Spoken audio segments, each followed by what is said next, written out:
میں رمضان المبارک میں قرآن ترجمہ کے ساتھ پڑھنا چاہتا ہوں، آپ رہنمائی فرمائیں کہ کس مترجم کی تلاوت کروں؟ شکریہ۔ بالکل کسی مترجم کی تلاوت آپ نے نہیں کرنی، یہ بات یاد رکھے۔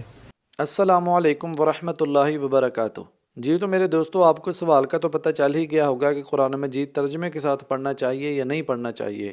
تو سب سے پہلے ہم اس کے بارے میں مختلف علماء کرام کے کلپ دیکھتے ہیں۔ میں یہ کلپ آپ کو اس لیے سنانے لگا ہوں کہ مختلف علماء کرام کا یہ عقیدہ ہے کہ اگر آپ نے ترجمے کے ساتھ قرآن مجید پڑھا تو آپ گمراہ ہو جائیں گے، آپ کی زندگی شکوک و شبہات میں پڑ جائے گی۔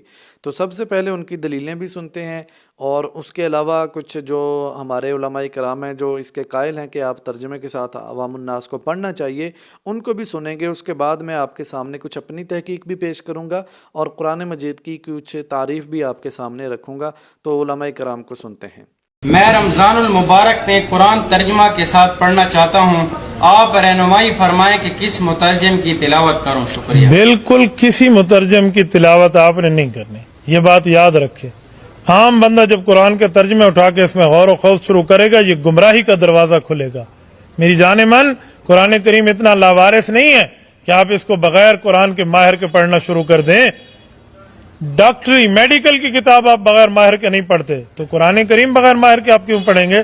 ترجمے آپ کے لیے نہیں ہے، یہ طالب علم کے لیے ہیں، یہ انڈر کنسٹرکشن عالم کے لیے ہیں، جو ابھی زیر تعمیر ہے، یہ اس کی مدد کے لیے ہیں۔ آپ کو چاہیے آپ نے ترجمہ پڑھنا ہے تو کسی عالم دین کی زیر نگرانی پڑھیں۔ آپ کے بزرگوں نے تو کسی نے فضائل سنت پکڑا دی، کسی نے فضائل اعمال پکڑا دی، کسی نے 14 ستارے پکڑا دی۔ ہمیں تو نبی علیہ السلام کتاب اللہ دے کے گئے، یہ سنت ہے۔ اور یہ حیران کن بات ہے کہ اگر مجھے کوئی یہودی آ کے یہ کہے نا کہ قرآن ڈائریکٹ نہ پڑھنا گمراہ ہو جاؤ گے، ہم کہیں گے دیکھو اللہ کا دشمن ہے، اپنی کتاب پڑھوانا چاہتا ہے، تو تھوڑا مولوی ممبر تے چڑھ کے قرآن ڈائریکٹ نہیں پڑھنا چاہیے، گمراہ ہو جاؤ گے، تو اس کے بارے میں سوچا جائے، یہ کسی اور چکر میں ہی ہے۔ یہ مسلمان کے لبادے میں ایک دشمن اسلام کا کھڑا ہوا ہے آپ کے سامنے۔ قرآن تو کم از کم 4 دفعہ ایک سورت میں کہہ رہا ہے وَلَقَدْ يَسَّرْنَا الْقُرْآنَ لِلذِّكْرِ فَهَلْ مِن مُدَّكِرٍ۔ قرآن نصیحت کے لیے آسان ہے کوئی سمجھنے والا؟ وَلَقَدْ يَسَّرْنَا الْقُرْآنَ لِلذِّكْرِ فَهَلْ مِن مُدَّكِرٍ، اور بے شک ہم نے قرآن یاد کرنے کے لیے آسان فرما دیا ہے، تو ہے کوئی یاد کرنے والا؟ تو یہاں پہ قرآن کو یاد کرنا آسان فرمایا ہے۔ بعض لوگ اس کا ترجمہ کرتے ہیں کہ ہم نے قرآن کو سمجھنے کے لیے آسان بنایا، تو وہ بیچارے قرآن پاک کو سمجھنا شروع کر دیتے ہیں۔ ایسا ہرگز نہیں کرنا چاہیے۔ قرآن سمجھنے کے لیے آسان نہیں ہے، یاد کرنے کے لیے آسان ہے۔ یہ وجہ ہے کہ 6 سال کا بچہ بھی ہمارا قرآن عظیم کو پورا کا پورا یاد کر لیتا ہے، لیکن سمجھنا اگر آسان ہے تو پھر آپ بتائیے کہ ہر شخص کے قرآن سمجھ کے عالم نہ بن جاتا؟ ہر شخص ایک بہت بڑا عالم دین ہوتا ہے، جو قرآن پڑھتے جاتے اس کو سمجھتے جاتے۔ جب سمجھنا آسان رکھا ہے اللہ نے، تو ہر گھر میں ایک عالم ہوتا، قرآن کا عالم، جو قرآن کے تمام علوم کو جانتا ہوتا، لیکن ایسا نہیں ہے۔ لہذا معلوم یہ ہوا کہ اس کے ظاہری مفہوم کو اس طرح بیان کرنا کہ یہ قرآن کو سمجھنے کے لیے آسان بنایا گیا ہے، لہذا ہم خود بھی اپنی محنت سے اس کو سمجھ سکتے ہیں، ایسا نہیں ہے۔ اگر کوئی اس کا دعوے دار ہے تو وہ غلطی پر ہے۔ اصل میں 2 نمبری پتہ کیا ہوئی ہے؟ یاد دہانی لفظ جو ہے نا، اس سے انہوں نے 2 مقصد اچیو کر لیے ہیں۔ اپنی پبلک کو بھی گولی کروا دی ہے، اور ہمارے جیسے لوگوں کو بھی گولی کرانے کی کوشش کی۔ سر سانو کرا نہیں سکتے، صرف کوشش کرتے ہو۔ انہوں نے پتہ کیا کیا ہے؟ ہم نے قرآن یاد دہانی کے لیے آسان کر دیا ہے کوئی یاد کرنے والا؟ اس سے ایک عام آدمی کیا سمجھے گا؟ ہم نے قرآن حفظ کرنے کے لیے آسان کر دیا، یہی سمجھے گا نا؟ انہوں نے بڑی چلاکی کی آپ سے کہ یاد دہانی سے مراد ہے کسی کو یاد کروانا۔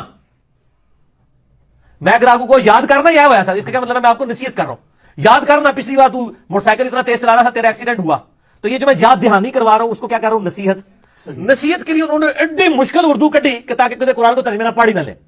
اور جب ہم یہ کہ آپ نے ترجمہ غلط کیا، وہ کہیں گے جی ہم نے دیکھا یاد دہانی کیا ہوا ہے نا، یعنی نصیحت۔ اور عام آدمی سمجھ رہا ہے قرآن حفظ کرنے کے لیے آسان ہے، تو ہے کوئی حفظ کرنے والا؟ اور اللہ نے کیا کہا تھا؟ قرآن ہم نے یاد دہانی نصیحت کے لیے آسان کر دیا، ہے کوئی نصیحت حاصل کرنے والا؟ قرآن نصیحت کے لیے دنیا کی آسان ترین کتاب ہے۔ اتنے ظالم ہیں کہ وہ کتاب جس کو پڑھ کر عمل کرنے سے جنت ملتی ہے، جہنم سے انسان بچتا ہے، وہ کہتے ہیں اس کو سمجھ کے نہ پڑھنا۔ بڑی مشکل کتاب، صرف مولویوں کو سمجھ آتی ہے، آگے پیچھے کسی کو سمجھ نہیں آتی۔ یہ ڈھکوسلا ہے مولویوں کا۔ علماء کا کام ہے کہ وہ لوگوں کو سمجھائیں کہ قرآن پڑھو، جو بات سمجھ میں نہ آئے جا کے علماء سے پوچھو۔ ورنہ ترجمے لکھنے کا مقصد کیا ہے؟ تراجم تو اس لیے کیے گئے۔ اردو میں تفسیریں کیوں لکھی گئیں؟ اردو تفاسیر علماء کے لیے نہیں ہے، اردو تفاسیر تو عوام کے لیے۔ تو یہ جتنا ترجمہ کا کام ہوا ہے، یہ صرف اس لیے ہوا ہے کہ عام لوگ قرآن کو پڑھیں۔ میرے سامنے ہزاروں لاکھوں مثالیں ہیں جو لوگوں نے صرف قرآن پڑھا ان کی زندگیاں تبدیل ہوتی چلی گئی۔ کچھ علماء کا کہنا ہے کہ قرآن صرف علماء کے سمجھنے کی چیز ہے، یہ عام آدمی کے لیے ممکن نہیں، اس پر تھوڑی سی روشنی ڈالیں۔ میرے خیال میں یہ ایک خاصا مغالطہ آمیز خیال ہے کہ جس کو عام کر دیا گیا ہے، اور اس میں صرف تھوڑا سا فرق جو ہے تعبیر کا، وہ اگر ہو تو بات درست ہو جائے گی۔ کسی شخص کا مفتی بننا جو کہہ سکے کہ کیا چیز حلال ہے، کیا نہیں ہے، کیا حرام ہے، اس کے لیے تو واقعتاً 14 علوم 16 علوم جتنے بھی آپ کہیں وہ لازم ہے۔ ایک قرآن جو دعوت لے کر آیا ہے اس کے لیے ان کی ضرورت نہیں ہے۔ قرآن نے سب سے پہلے جن کو مخاطب کیا وہ ان پڑھ لوگ تھے، کچھ بھی نہیں جانتے تھے۔ یہ 14 علوم تو وجود میں آئے ہیں بہت عرصے کے بعد، ان میں سے کوئی علم اس وقت موجود نہیں۔ تو قرآن کے اندر جو طاقت ہے یہ تسخیر کر سکتا ہے، مسخر کر سکتا ہے لوگوں کو۔ ہم نے اس تلوار کو میان کے اندر رکھ کر زنگ آلود کر دیا ہے۔ اتر کر ہرا سے سوئے قوم آیا اور ایک نسخہ کیمیا ساتھ لایا۔ اس نسخہ کیمیا کو ہم نے چھپا کر رکھ دیا ہے، اس کو عام کرے اور عام آدمی بھی پڑھے، ترجمے سے پڑھے۔ ہاں کوئی اشکال ہو علماء سے جا کے پوچھ لے، کوئی حل نہیں، لیکن یہ ہے کہ پڑھنے سے روکنا صحیح نہیں ہے۔ بالکل کسی مترجم کی تلاوت آپ نے نہیں کرنی، یہ بات یاد رکھے۔ عام بندہ جب قرآن کے ترجمے اٹھا کے اس میں غور و خوض شروع کرے گا یہ گمراہی کا دروازہ کھلے گا۔ وَلَقَدْ يَسَّرْنَا الْقُرْآنَ لِلذِّكْرِ فَهَلْ مِن مُدَّكِرٍ، اور بے شک ہم نے قرآن یاد کرنے کے لیے آسان فرما دیا ہے، تو ہے کوئی یاد کرنے والا؟ تو یہاں پہ قرآن کو یاد کرنا آسان فرمایا ہے۔ بعض لوگ اس کا ترجمہ کرتے ہیں کہ ہم نے قرآن کو سمجھنے کے لیے آسان بنایا، تو وہ بیچارے قرآن پاک کو سمجھنا شروع کر دیتے ہیں۔ ایسا ہرگز نہیں کرنا چاہیے، قرآن سمجھنے کے لیے آسان نہیں ہے۔ جی تو میرے دوستو، یہ قرآن مجید ایک ایسی کتاب ہے جس کو سن کے حضرت عمر رضی اللہ تعالیٰ عنہ مسلمان ہوئے، جنوں کی ایک پوری جماعت مسلمان ہوئی۔ جب صحابہ اکرام اونچی آواز سے قرآن مجید پڑھتے تو کفار کے گھر سے پیغام آتا کہ آہستہ آواز سے قرآن مجید پڑھو، ہماری گھر میں عورتیں سنتی ہیں، ان کا دل موم ہوتا ہے، وہ کلمہ پڑھنے کو ان کا دل کرتا ہے۔ یہ قرآن مجید ایک ایسی کتاب ہے، حضرت عثمان غنی رضی اللہ تعالیٰ عنہ پڑھتے پڑھتے جامع شہادت نوش فرما گئے۔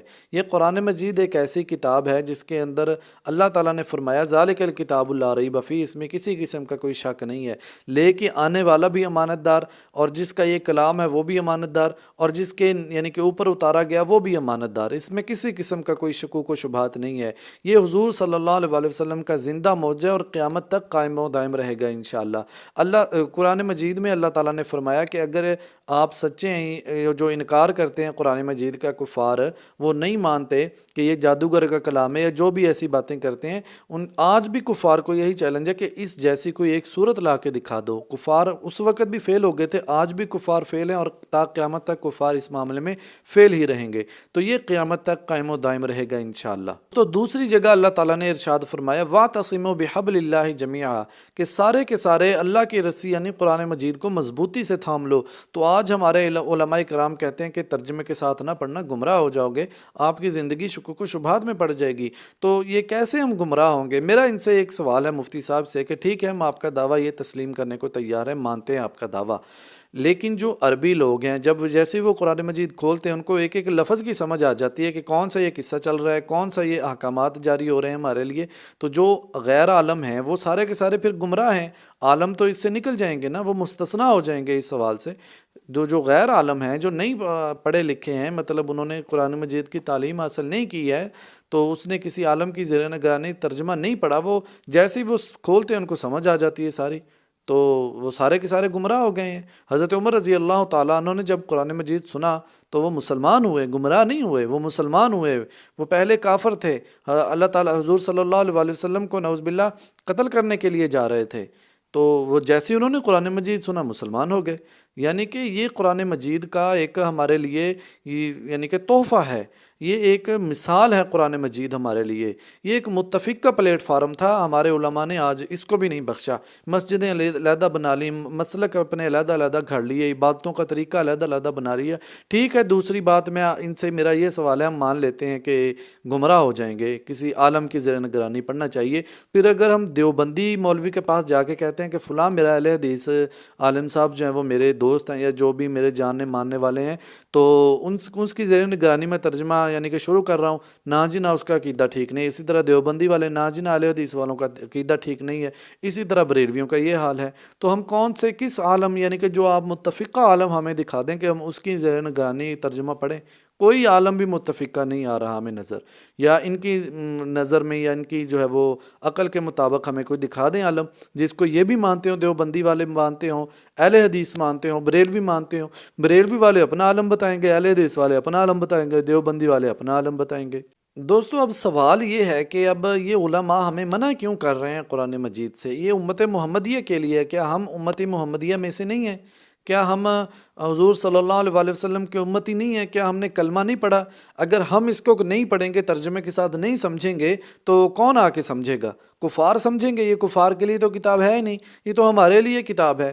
تو دوستو یہ علماء پھر ہمیں عوام الناس کو قرآن مجید یا حدیث مبارکہ سے دور کیوں کر رہے ہیں؟ اس کی بڑی وجہ یہ ہے کہ یہ صرف اور صرف اپنے مرید بنانے کے چکروں میں ہے, اپنی عزت کروانے کے چکروں میں ہے کہ ہماری شہرت میں اضافہ ہوتا رہے, ہماری دکان چلتی رہے.